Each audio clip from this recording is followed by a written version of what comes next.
Hello बच्चों, let's start this question. इस question में आप लोगों से पूछा हुआ है 100 ग्राम ऑफ लिक्विड ए जिसका मोलर मास है 140 gram was dissolved in 1000 gram of liquid B जिसका मोलर मास है बेटा 180 ग्राम।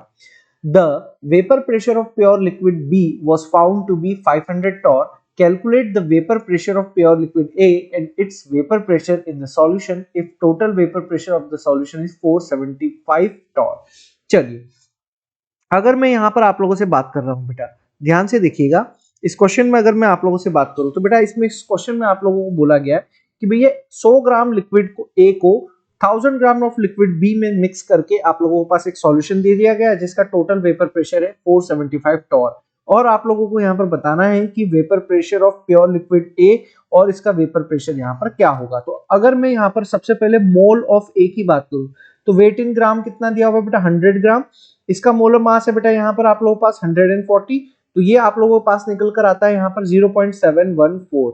ठीक उसी तरीके से अगर मैं मोल ऑफ बी की बात करूं तो वेट इन ग्राम कितना दिया हुआ बेटा 1000 डिवाइडेड बाय इसका मोलर मास है बेटा यहाँ पर आप लोगों के पास 180, तो ये आ जाएगा 5.555 यहाँ पर आ जाएगा।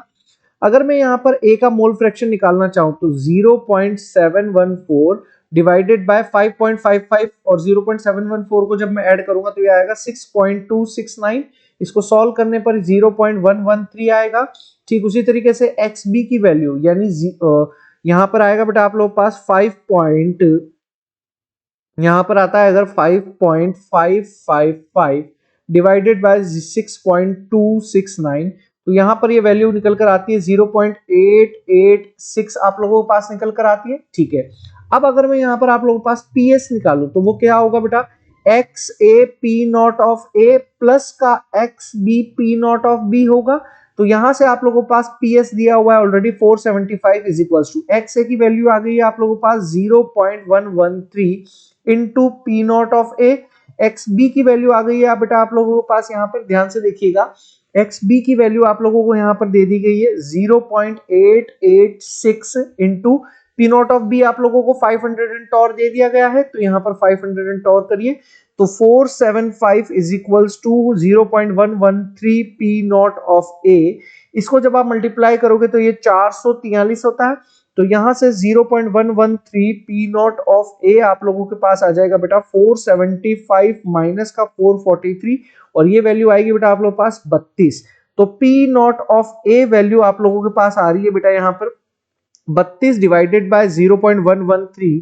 इसको कैलकुलेट करोगे तो ये वैल्यू आ जाएगी बेटा आप लोगों के पास 283 torr। कितना आ जाएगा बेटा यहाँ पर 283 torr आप लोगों के पास यहाँ पर निकल कर आ जाएगा। अब आप लोगों को यहाँ पर पूछा हुआ है कि भैया आप पी ए डैश भी निकाल लीजिए, वेपर प्रेशर ऑफ सॉल्यूशन भी निकाल लीजिए। तो कैसे निकालेंगे, A X A P not of A, X A की वैल्यू कितनी दी हुई है बेटा 0.113 दी हुई है और पी नॉट ऑफ ए की वैल्यू आप लोगों ने यहाँ पर कितनी निकाली बेटा यहाँ पर 283। तो जब आप 0.113 और 283 को यहाँ पर मल्टीप्लाई करते हो तो यहाँ पर आप लोगों के पास जो वैल्यू निकल कर आएगी वो आएगी 31.979 यहाँ पर आप लोगों के पास वैल्यू निकल कर आएगी। तो ये था मेरे प्यारे बच्चों आपका क्वेश्चन और आपके क्वेश्चन का आंसर, और मैं उम्मीद करूंगा कि आप लोग बहुत ही बेहतरीन तरीके से बेटा इस क्वेश्चन के साथ यहाँ पर कनेक्ट कर पा रहे होंगे। So all the very best बच्चों।